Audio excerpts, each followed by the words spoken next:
సికింద్రాబాద్ మేకల మండి వద్ద తలసాని జీహెచ్ఎంసీకి వ్యతిరేకంగా కాంగ్రెస్ శ్రేణులు ధర్నాకు దిగాయి. మేకల మండి నుండి గాంధీనగర్ వెళ్లే దారిలో డ్రైనేజీ సమస్యతో కాలనీవాసులు తీవ్ర అనారోగ్యానికి గురి అవుతున్నారని ఆరోపించారు. జీహెచ్ఎంసీకి ఎన్నిసార్లు ఫిర్యాదు చేసినా ఫలితం లేకపోయిందన్నారు. చివరికి ఇవాళ తలసాని శ్రీనివాస్ అభివృద్ధి పనులకు శంకుస్థాపన చేయగా సొమ్మొకడిది సోకొకడిది అంటూ కాంగ్రెస్ నేతలు ఆందోళనకు దిగారు.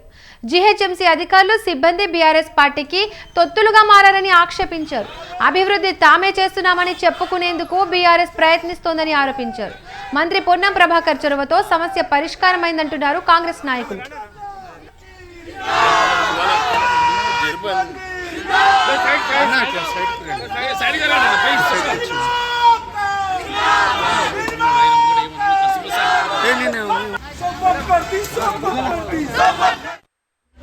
మేకల మండి ఏదైతే ఇక్కడ త్రీ లేన్స్ కలుస్తాయో ఒక దగ్గర ఇక్కడ చాలా డెబ్రీస్ వేసేసి మొత్తం డ్రైనేజ్ వర్క్ ఓవర్ఫ్లో అయిపోయి చాలా రోజుల నుంచి సమస్యలు ఎక్కువగా ఉన్నాయి.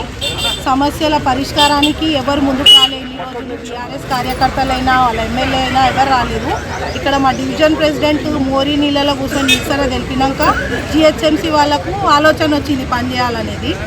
ఓకే, కాంట్రాక్టర్ వచ్చి కాంట్రాక్ట్ ఇచ్చిర్రు, కాంట్రాక్టర్ ఓకే ఉన్నది. ఏమైందన్న పని స్టార్ట్ అవుతలేదని కాల్ చేస్తే వాళ్ళు ఏమంటారంటే తలసాని శ్రీనివాస్ యాదవ్ గారు వచ్చి టెంకాయ కొట్టినాక మా పని స్టార్ట్ అవుతుంది అని చెప్పడం జరిగింది. మా దగ్గర ప్రూఫ్తో సహా ఉంది. ఆ నిరసన తెలిపిన వెంటనే పని స్టార్ట్ అవ్వడం జరిగింది.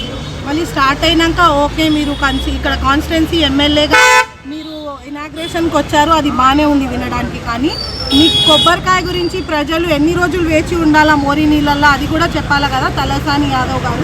జిహెచ్ఎంసీ అధికారులు స్పెషల్లీ సమయ్ గారు కానీ రవికిరణ్ గారు కానీ జోనల్ కమిషనర్ గారు ప్రోటోకాల్ పాటించాలా. ఫస్ట్ వాళ్ళు ఇంకా బీఆర్ఎస్లోనే ఉన్నారని ఒక మైకంలో ఉన్నారు. అందుకెళ్ళి కొంచెం బయటికి వెళ్ళి కాంగ్రెస్ ప్రభుత్వం వస్తున్న నిధులని మంచిగా ప్రజలలో తీసుకుపోయి పనిచేస్తే బాగుంటుందని చెప్పి ఈ సందర్భంగా తెలియజేస్తున్నారు. గత ప్రభుత్వంలో 2022లో సేమ్ ప్రాబ్లంకి నిధులు కేటాయించింది, అవి ఎక్కడా లేదు. ఈరోజు మళ్ళా ఒక శిలాఫలకం ఖాళీ